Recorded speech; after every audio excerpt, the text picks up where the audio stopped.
हर हर महादेव, जय भोलेनाथ। दोस्तों आइए जानते हैं कुछ बहुत ही महत्वपूर्ण बातों के बारे में, बहुत ही महत्वपूर्ण उपायों के बारे में, जानकारियों के बारे में। पूज्य गुरुदेव के श्रीमुख से उन्हीं की कथा के दौरान जब वो बता रहे थे, तो कुछ अंश को मैं यहाँ प्रस्तुत कर रही हूँ। तो चलिए सुनते हैं उन्हीं के श्रीमुख से बहुत ही महत्वपूर्ण जानकारी। मेडिकल वाला पर्चे में लिखी हुई दवा पढ़ लेता है और मेरा महादेव तुम्हारे चेहरे को पढ़ लेता है। क्या चाहिए, क्या चाहिए? एक बार पार्वती जी ने शिव जी से पूछा था कि तुम नेत्र बंद करके बैठे रहते हो, इतने सारे लोग तुम्हारे यहाँ पे जल चढ़ा के जाते हैं, तुम्हारी पूजन करके जाते हैं, कभी कभी किसी किसी को देख तो लिया करो। शंकर भगवान बोले मुझे देखने की जरूरत नहीं, मेरे 3 नेत्र हैं, 3 नेत्र हैं। तो पार्वती जी बोली तीनों तो बंद रहते हैं, एक नेत्र खोल के बैठ जाओ।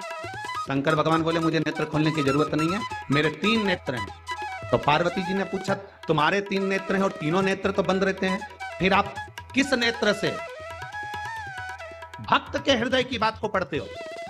आपके तीनों नेत्र बंद रहते हैं, तीनों नेत्र बंद रहते हैं, आप कह रहे हो मेरे 3 नेत्र हैं, आप 3 नेत्र से तीनों नेत्र तुम्हारे बंद रहते हैं, तो फिर ये संसार के लोगों को तकलीफ आती है, कष्ट आता है, बेचारा जल चढ़ाने आता है, पूजन करता है, अभिषेक करता है, अनुष्ठान करता है, पूजन करता है, तो इनके मन की दशा को आप कैसे देखेंगे? शंकर भगवान कहते हैं मेरे 3 नेत्र केवल मेरे चेहरे पर नहीं है, मेरे 3 नेत्र एक बेलपत्री में भी समाये हैं, मेरे 3 नेत्र एक त्रिशूल में भी समाये हैं, मेरे 3 नेत्र जलाधारी में भी समाये हैं, मेरे 3 नेत्र एक शिवालय में समाये हैं, मेरे 3 नेत्र जब मंदिर के अंदर प्रवेश करता है, देहली चढ़ता है, उस समय पर मेरा दूत मणिभद्र उन 3 नेत्रों से देख लेता है। मैं अकेला अगर नेत्र बंद कर बैठ भी जाता हूं, तो जब वो बेलपत्री का स्पर्श करता है, स्पर्श कर जब मुझे समर्पित करता है, उतनी देर में तो मैं समझ जाता हूं कि ये क्यों आया है, किस लिए आया है,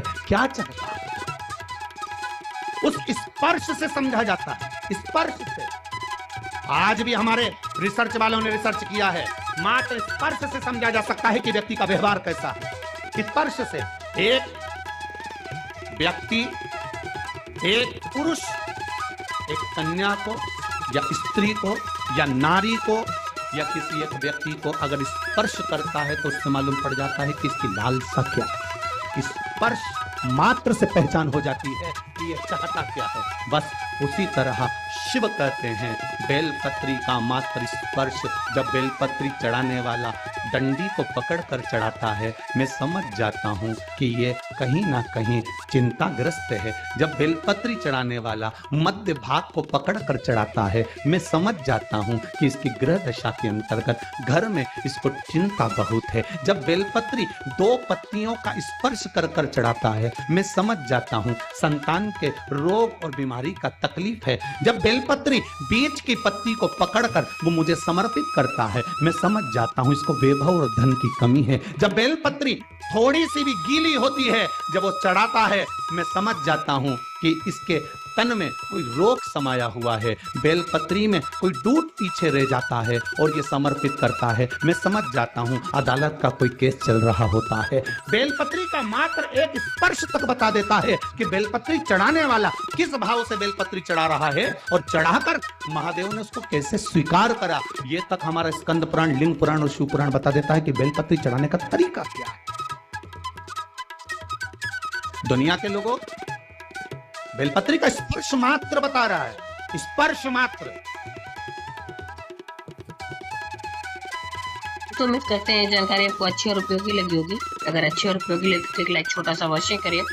आप पहली बार मेरे चैनल पे आए तो मेरे चैनल को सब्सक्राइब करिए, बेल नोटिफिकेशन अवश्य दबाइए, जिससे आने वाले वीडियो आपको समय से प्राप्त हो सके। दोस्तों कोई भी प्रश्न या सुझाव कमेंट बॉक्स में लिख सकते हैं।